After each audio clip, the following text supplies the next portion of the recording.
going on? Hey, good morning. Are you on the road? Do I sound any different? Yeah, you do. You sound good.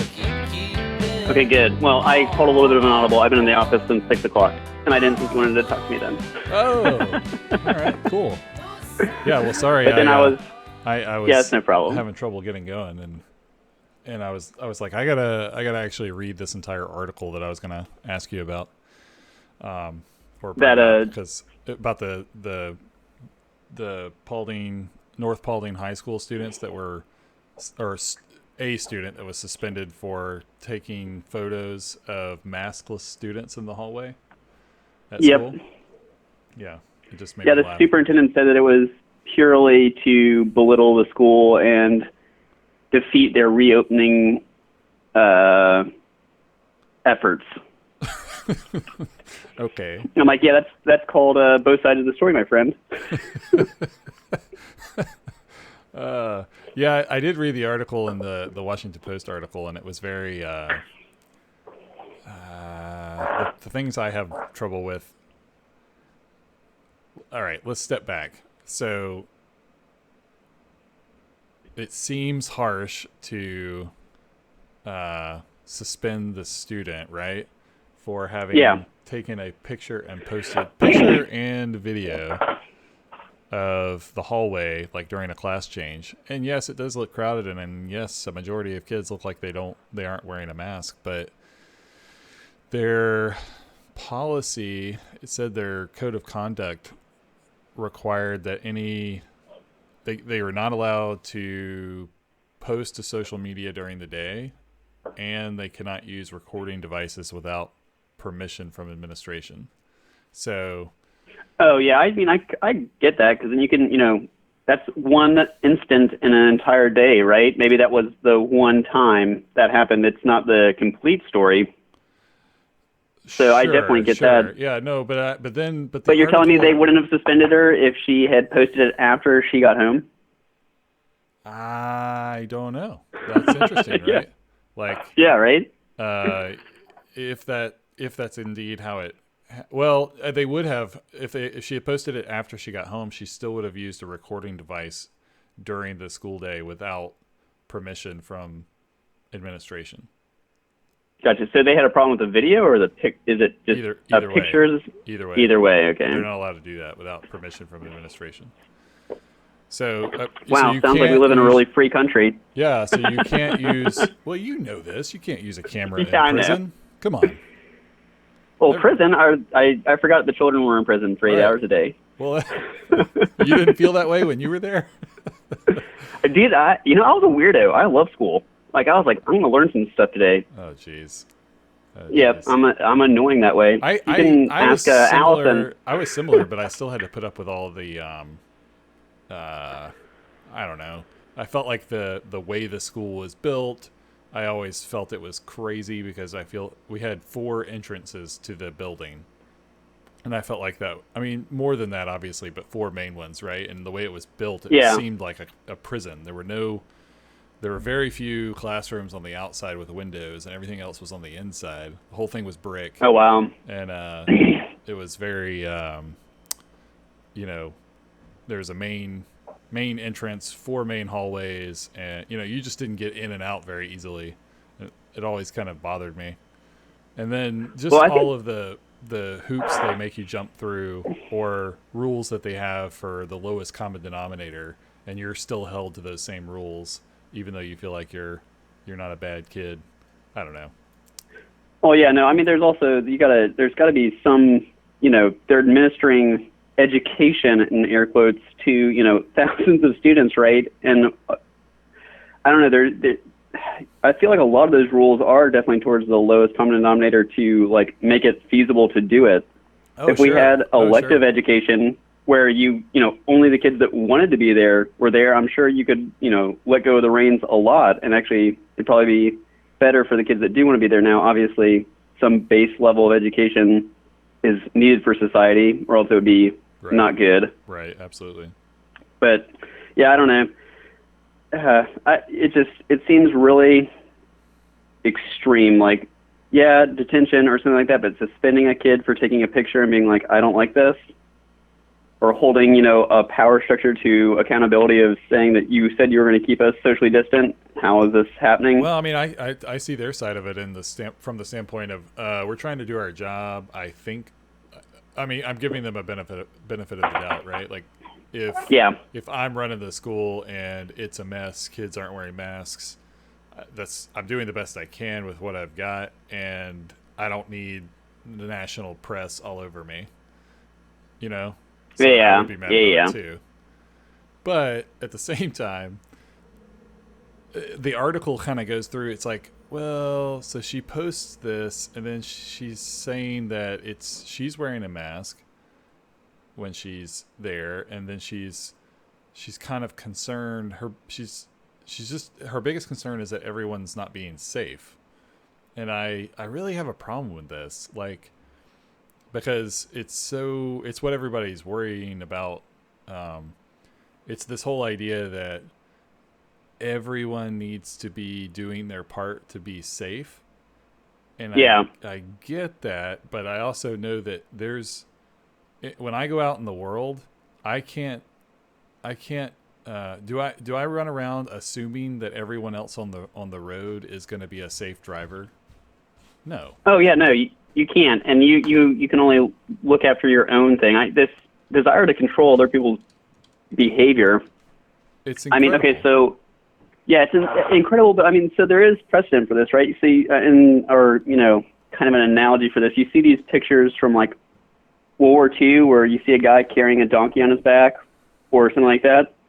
Yeah. And people are like, oh, look, they really love that donkey. And it's like, well, no, they're in a minefield, and that idiot donkey has no idea about the danger, and he steps on a mine, and it goes off, and it kills the donkey and, injures people around him. Whoa. So it's like, you have to, so yeah, the soldiers do. They're like, okay, you're not going to do this anymore. So it's your perspective, right? So from the societal perspective, yeah, it's annoying that people don't, it's annoying that people drink and drive. It's annoying that people do those things because it does cause harm to other people, right? Sure. But there's also...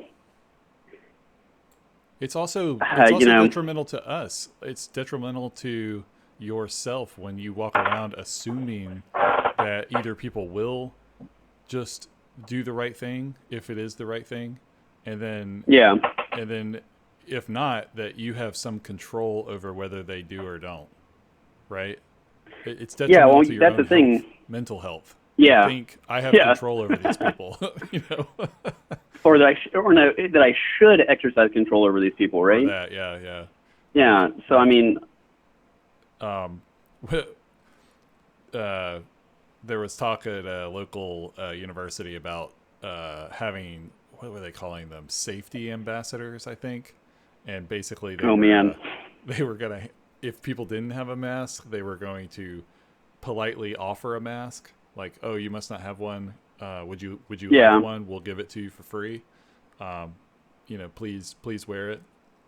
And I thought, oh my gosh, this is like the college version of like elementary schools hall monitors, Yeah. Or whatever. So I just, where's your hall pass? Where's your hall You can't pass? use the potty without permission. I know. You're out of your sector, 567B. That's not my name. That's not my name. Yeah, it's gonna be. This is crazy, man. School's just starting, and it's only gonna get crazier, I think. But I just the whole so that was a Paulding. Oh wait, can't say that. Well, I did. I said it was North Paulding High School. Oh, okay, yeah. But there's been two other schools where they've had infections, people confirmed infected, and then they're quarantining entire groups of people, right? So like an entire third grade class in one county is now quarantined. That just means that parents now have to deal with the fact that it's like Russian roulette of, is my kid going to be home if they did choose to do Absolutely. So and then it's impossible to plan for. So so we chose the remote learning simply for consistency. Like, it still sucks, to not be able to do it, but at least we know what's going to be happening the next weekend. It's not going to be like, okay, wait, we need to source absolutely. That was my childcare for thought 2 from weeks. the beginning. I said, if they're gonna play this game where they don't, they, she might go to school or she might have to stay home for 10 days every so often. It's just crazy. I can't. Yeah. You can't plan that way, and you don't have a good. And then also, it's not only the planning, but for the child not to have consistency. There's no. Oh yeah. In your routine and daily, um, uh, just not being settled in whatever environment you're trying to learn in. So Yeah, it's super important for kids to have a solid routine. That's why home ownership is such a big deal for child success, right? Is like you have a stable place to be. right, yeah, that's a good point. And I'm not trying to equate this to being homeless, but Well, that's the same ideas. yeah, it's not just. I mean, it's not just with kids. I mean, I think I'm that way. The more stable I have in my routine, the less anxious I am, and Oh yeah, all definitely. that kind of thing. So, when we moved last, I feel like it was. It felt like it was going to kill me, but I mean, I'm being dramatic, but it was. Yeah. I did move us ourselves. We packed ourselves and moved, and that was a lot of. Oh, you didn't have $15,000 to give a moving company? No. Well, I mean, yeah, no. Anyway, so I did it that way, and it was exhausting, but it was just the difference. Waking up, being in a different place. It's my same bed, but it's a different place. What's my habit here? What do I do when I get Yeah. up in this house? Where do I walk? And just little things that you don't even realize that you're making a bunch more decisions because the Yeah. habits haven't been formed. So it Yeah. just ends up being a little more exhausting than where you were. So Yeah. maybe I'm not very resilient, and that's why. But I think the older you get, the more you crave that routine and consistency. yeah. I never thought about any of these things, 5 years ago, and now I'm like, wait, something's changed in my morning routine, and my life's going to be over. My life is over. The day is ruined. Yeah, exactly. It's so true. Yeah, the other thing I put watched. 2 creams in my coffee instead of 1. Now it's over. What? Well, I'm actually my coffee's almost gone, and I want to refill it, but I'll wait. But yeah. So the other thing I watched was an old video of Warren Buffett last night, because I started thinking back about what I started talking about yesterday of like how I was investing and how I was saying that I was trying to time the market, even though I was saying I wasn't timing the market. It was like, Yeah. and it was funny because, Quasi timing. yeah. So Warren Buffett, he talks about, he basically says that, well, I should just play it. Maybe I could play a clip right here. Yeah, do it. Well, you won't be able to hear it, so I won't do it. But I'll put it in. But anyway, he's basically saying that the businesses should be valued. He actually is in part of it saying, I would rather not know the stock price. I would rather only do a valuation of the business and determine if it's a business I want to own, and not know the stock price, not let that influence my decision. Is it a business I would want to own? Number one. And then second, based on the stock price, is it a deal? Yeah. Am I getting value? And if he is, that's his whole thing, right? yeah. And if it is, then he buys it. And then the other thing he said is, well, I've heard him say a lot, like in baseball, if you just watch the pitch and it meets certain criteria, it can count as a strike against you. And he was like, in investing, that doesn't exist. You can't, you won't, you can sit there and watch the pitch over and over and over and over, and nobody's going to ever call a strike unless you swing and miss. Yeah. So he's like, you can just sit there and wait. And when you finally, he's like, I might wait for 2 years. And that's boring. Nobody likes that. Yeah. But he's like, I might wait years and then decide, I really know a lot about this. This is a really good deal. I'm pulling the trigger. Now, I don't know if I have the yes, I probably do have the capacity. You don't have to be brilliant to do that, but I don't know if I have the like the the the stomach, I guess you would say, or the like staying power of like, oh, I'll be suffering from FOMO if I'm sitting there for 2 years watching the market run up, Well, thinking, I mean, oh, I he should. also has the capacity to wait 2 years. Sure.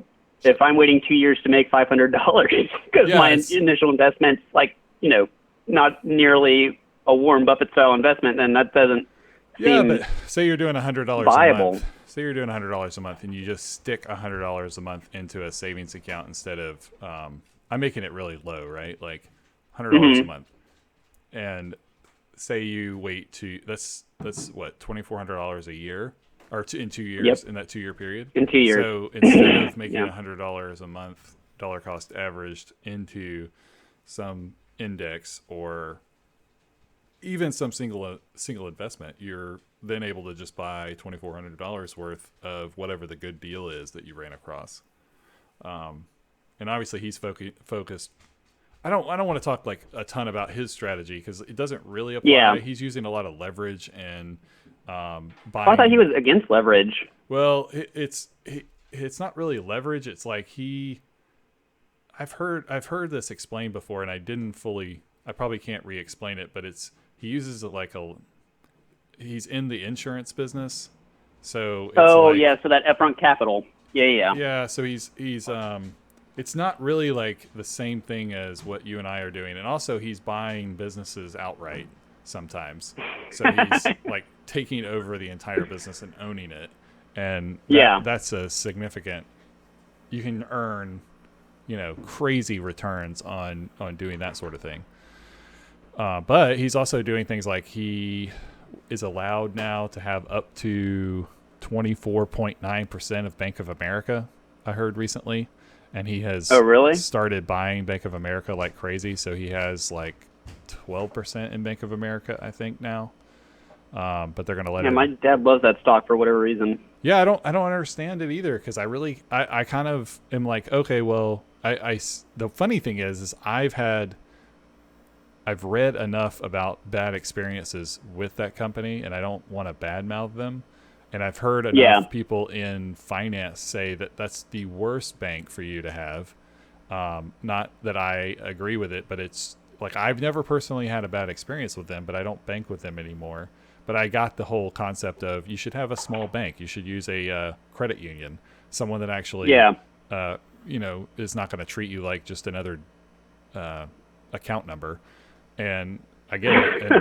And then after the whole 2008 crisis, it kind of made me mad with all these big banks for causing a lot of that problem. So then Oh, here we yeah, and then are. getting life supported. Right. They got life supported. They're too big to fail, and then they only got bigger, and now I don't know. It's just not a company I want to own. I'm just not. It's not something I'm excited about. Though everybody that I've run into that does business with them, or even like Wells Fargo, they're like, oh, I've had a great experience. I've never had any problems. And all that stuff that Wells Fargo was doing a couple of years back. And Yeah, like so opening accounts in people's names without asking. yeah, they had these like crazy incentives where they were incentivizing their employees to do things that were, you know, not. They Well, the were incentive very, structure was open to employees doing that kind of stuff. Yeah. I'd argue that the employee made the decision that, hey, I can make $15,000 if I open a bunch of Yeah. fake accounts, Yeah, and no one exactly. will ever notice because there's so many. Right, exactly. I don't know. I have Bank of America, and but like, here's my thing: is I have Bank of America, but I also have a credit union, and I only use Bank of America because like I can be anywhere, and like Sure. there's an ATM, or Well, but their online banking tools my and stuff credit like that. union pays fees on any ATM anywhere. I don't Oh, pay nice. the fee, so there's no point in.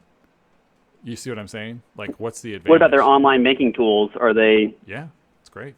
They're good. Pictures of checks, yeah, like, mobile They probably all deposit. use the same platform, anyways. I'm pretty sure at least the small guys are not developing that themselves. They're using a product, but Yeah.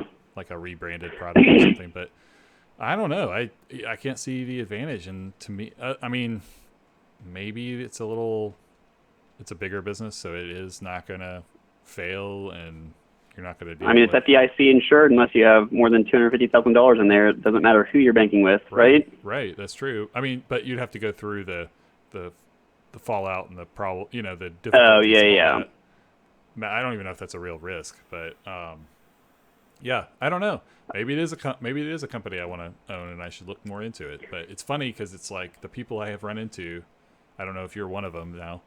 Have never they personally don't have anything bad to say. So it's kind of like, I've Yeah, they've formed been this opinion. great. Okay, yeah, But I mean, the one thing I will say is that when we applied for our home loan, they gave us an upper limit of like an insane amount when I was like, well, this doesn't seem reasonable. So I didn't do my mortgage with them because I was like, that's kind of sketched me out a little bit. well, but that shouldn't But, matter. Like, if you don't have to take that upper limit. You could have. oh, yeah, I know. But it just like it left a bad taste in my mouth, right? Oh, okay. Yeah. Well. So, I mean, not rational. I was just like, okay, I don't feel like, or I should say, it wasn't just that they offered that; they were pressuring to like, hey, you should be looking in this range. I'm like, no way. Oh, And that's, weird. I guess, so maybe it was more the loan officer person that I was like, Maybe. Yeah. They were gonna make more money on a larger deal, so they were like oh yeah, pushing you banks that don't make way. money if you're frugal. True. True. That's crazy.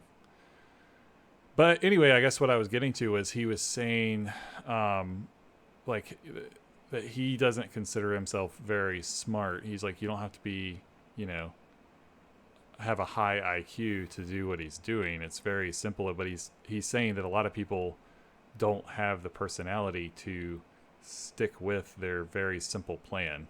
It's like people want Yeah, to make it more complex because they think, oh well.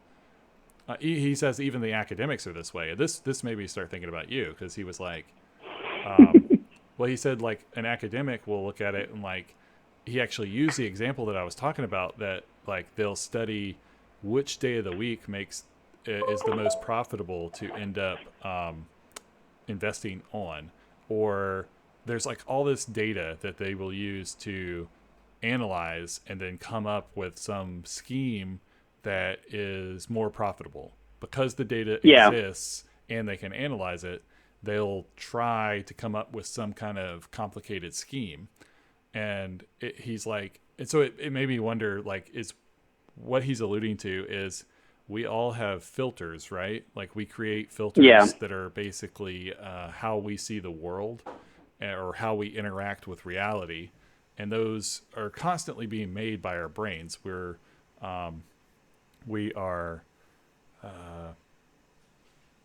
I guess, Well, we said we would suffer from information overload otherwise, right? So there's so right. much out there, so much coming at Shortcuts. us that we have to decide, like, okay, I'm only going to focus on X, Y, Z inputs because if I do A through Z inputs, I'm going to lose my mind. Right, right. Yeah, you can't spend all your time thinking about and remaking decisions you've already made. You make decisions, use it as a shortcut, and then use that shortcut in the future once you've determined whatever the shortcut is. So what I'm Yeah, saying is he's almost alluding to the fact that a lot of these academics see the world with this filter of there's data here, and if we use all this data, we can come up with some I don't know if the right word is model or better method by having analyzed the data. well, yeah, I mean, that's the holy grail, right? If you can find a model that could predict financial markets, you'd become insanely wealthy, But right? So, I mean, I feel like that's is it not true though that it's all chasing Midas's touch, right? That's what people are going after when they, people dedicate their entire lives to these predictive models to try to explain what happens in the stock market using all sorts of insane data, right, sources. right? But I mean, maybe it's possible, and maybe it's done to a certain extent. But I feel like it's once someone figures it out and it becomes known, then it's no longer useful. It's only useful for a period of time where he's the only one that knows. Oh, if somebody figures this out, it'll be like they will no one's going to write a journal article about how they can predict the market. No, right? no.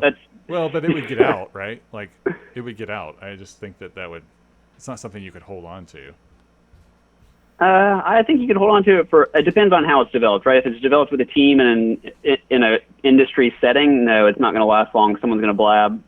If you, in your spare time with your supercluster, figure it out, True. then yeah, you could probably keep it around. Like I said, I know people that's not even their field, and they still kind of just have some fun with predictive accuracy of models they build, especially since there's so many like kind of off the shelf models you can grab and kind of do little tweaks here and there, and just kind of have it be running, and you can just be watching your error the entire time. Well, and be why like, are you wasting all your time doing what you're doing? Why are we not doing this? Jeez. Who says I'm not, right? Hey, there we go. Let's quit doing this dumb show and like let's spend our time on that. That sounds like a good idea. Right? Yeah, no. Yeah, and then we'll just call our audience our supercluster. So if we figure it out, exactly. We'll share it with the audience. That's our promise. Social media is a really interesting one of the data points people use about, so like consumer, not confidence, that's not the right way, but like almost consumerism and right. Social media stuff as far as predicting things is actually one of the really interesting ones. There's a Robinhood tracker. Have you ever seen this Robintrack site? I know about Robinhood. Okay, Robinhood, is the brokerage, but go to robintrack.net.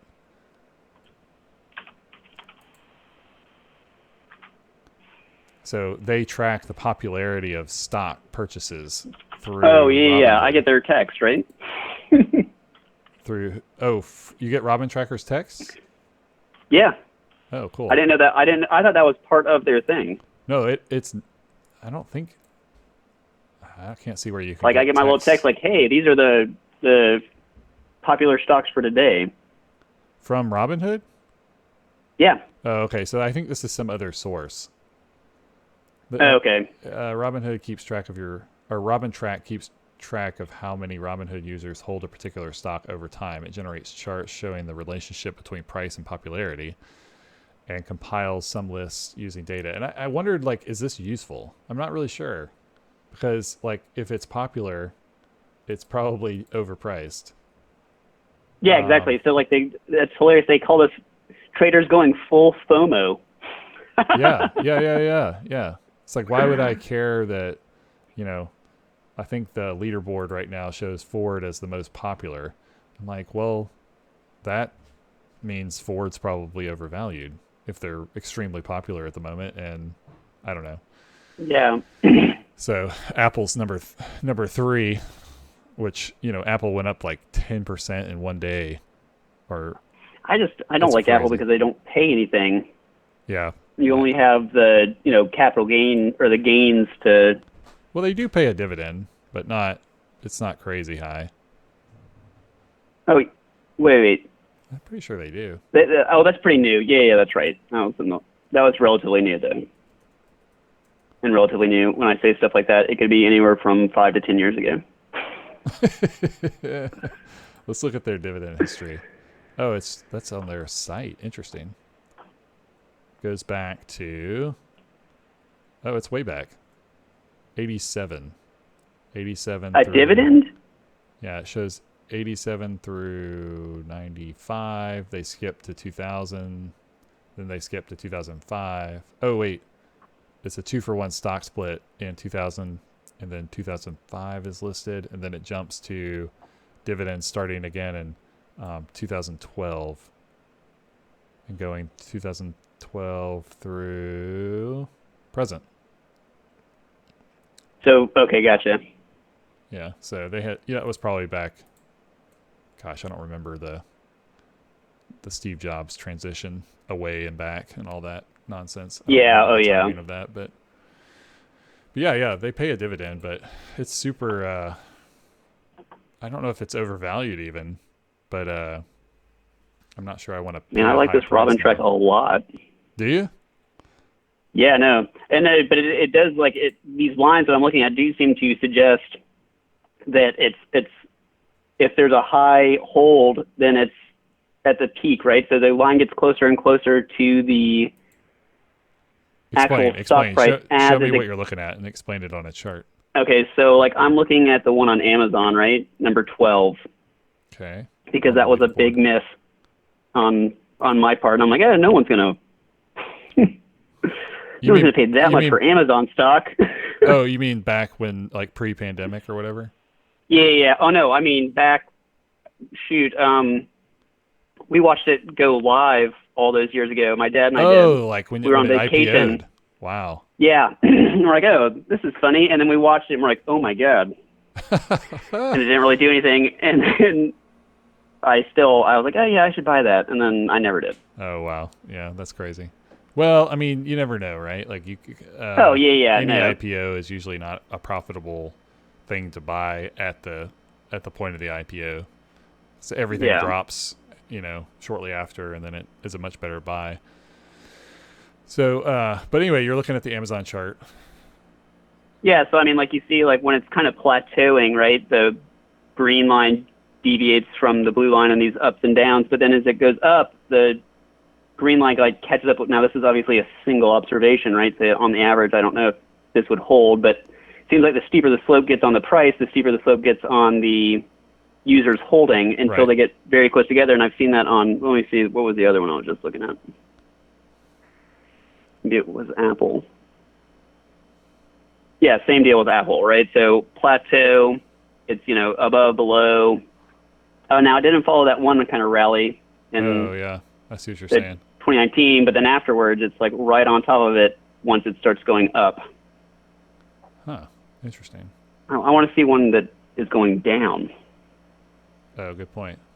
Well, it wouldn't be on the leaderboard, so we would need to. Oh, look. wow. So GE is Look at Ford. or no, wait. Look at Ford. GE, price is down, popularity is way up. Yeah, that's weird. Same thing with Ford. I wonder if that's just a motor car thing. People are like, oh, they're hurting really bad right now, so it's a good buy, right? Well, what is GE? Their motor. I mean, they're like huge. They Oh, they do produce. Well, electronic- they used to produce everything, but I don't know so much anymore. Yeah. So, well, I mean, GE part owns Comcast and what else? Oh yeah, they're in like NBC or everything. whatever. Yeah. Yeah. So maybe I'm wrong about Comcast. They're all mixed together now. Yeah, there is no independent media. Well, yeah, that's another. Yeah, there is. There's podcasting. Then you can get advice from people that admit they're idiots. Yeah, there you go. That's where people should get their advice, from idiots. Idiots with a microphone. All right. Right. Yeah, I don't know. I don't know if this is useful. I was like, am I just going to overload myself with like information that's not necessary, or is this something that I can actually draw? It even has a download data thing. That's what I'm wondering. Like, could you build your models using their data? Like, just grab. Yeah, of course. Yeah, grab data from Robinhood and play around with it. That's way better than doing web scraping. Having to write your own web scraping script. That's usually that's the hardest part of kind of accumulating the data. Is like you have to write a program that grabs the data from somewhere and then puts it in a usable form. And this looks like it's going to be already in a usable form. You would have to tell me where you would want the data from. Like. Oh yeah, I mean it's all over the place, right? Oh, they have. So, if you click on the download data thing, this thing called Kaggle. Hold on. Download data. Oh yeah, data download. Okay. Kaggle. So that Kaggle thing is actually super interesting. They have like data analysis competitions, and sometimes the prizes are pretty astronomical, like hundreds of thousands of dollars, if you can build a model that beats all the other models as far as predictive accuracy. Nice. Very cool. And it's also a really good place for free data sets. And there's like a COVID-19 open research data set challenge. Yeah. So yeah. So I'm actually going to do that with a group of people. That's cool. Yeah. All right. Well, Or yeah. we're working on it. Robinhood. Yeah. Stop working on that. Start working on what and I'm make talking money. about. No, I'm just kidding. That's every day I wake up and I'm like, why did I try to help people and not get a degree in finance? Stop trying to help people. Yeah. Stop trying to help people and do what is eminently necessary and do this fun thing over here. Just kidding. Well, I guess my other question was just like, when you analyze, how do you really determine what's good data? Like I thought it was interesting how you were looking at the Robin track, just in what you were saying. Like, this is one group of users, right? This is not. I mean, in a way, you could call it a sub. Well, it's one group of users. It's not like big hedge funds, big mutual funds. Yeah, I like, mean, all that kind of thing. they're attracting people who want to buy small amounts of, like, that's what they advertise on, right? Partial ownership, right? I don't care if you have $10. Right. Yeah, you can trade on our format. So that's gonna attract a very particular subset of investors. I feel like, anyways, that's just seems good to me, sociology. But I don't know. Let me see how many people were on that. There was like 900,000 people on that. Whoa, that were like on some of those stocks. Why is that not working now? You want to know, like, on... So, like, on Ford, there's, 800,000 people holding 900,000. That's a lot of observations, right? That's true. But it's from a very specific population, so it still doesn't... There's a lot of bias in the data, right? Sure. Probably doesn't speak to, the average investor as a whole in the population. All you can make an inference to is the people on Robinhood. Yeah, so it's like millennial heavy, probably. Yeah, exactly. But I guess if you had some demographic information about Robinhood, you could kind of draw a stronger conclusion, maybe. I don't know. Well, yeah, you could make a more specific conclusion, like, among investors 26 to 35, something is, like this thing might be happening or not. And then that would tell you, based on stage of life, that sort of thing. Well, it's not going to tell you much because you're not going to know, are these buy and hold investors, or are these day traders, kids trying to day trade, or what. But that's interesting. I mean, it's something. I just was trying to figure out if it was noise or whether it was something to look at. Yeah, there's always noise in data, right? It's just like you hope that a pattern emerges within that noise that's detectable, that's real. Okay. So, like, so here's the way I approach, like, every problem, even non-scientifically, is like everything you observe in life can be explained by three things. It's the truth with a capital T, it's chance, like just a one-of happening, or it's bias. Sure. That makes sense. So those are the three things that can explain, especially in, human systems, or, data collected in humans. Oh, wait, how do you prove to yourself that it's truth, or prove to yourself? So chance is addressed with statistics, right? So what's the probability of me observing this given, some underlying assumption of truth? And then bias is literally like, how did they get this data? Who's in there? How'd they measure it? Okay. All that kind of stuff. And then that you eliminate those two and you can land on, well, I think it's the truth, whether it's the truth with a capital T or just a really good pattern that's showing up right now. That, you never know. It may not when you're matter. done with your study, you don't, yeah, exactly. Yeah, that's the truth. And when you're done with your study, you don't like walk into a closet and like, yeah, it's right. It's, yeah. You never get that. Yeah. Done. I'm right. Yeah. Exactly. Well done, yeah. sir. No. And yeah, That's people try to sell their studies that way, but that's very rarely the case. Yeah. Unless you work in physics or mathematics, then you can be like, this explains 99.99% of what's going on. Like, yeah, that's right. Right. Yeah, exactly. Yeah. That's a good point. All right. Well, it was good talking to you. Good talking to you too, man. Until next time, I guess. And I miss your road noise, so I don't know if I like don't go to work. It's all right. I don't want to come to work this early. I just want to get done today so I can get home and mow the grass and prepare for a visit maybe. Hey. Yeah, we'll have to talk about what time. That's right. Yeah, definitely. Okay. All right. I'll talk to you later. Okay, talk to you later.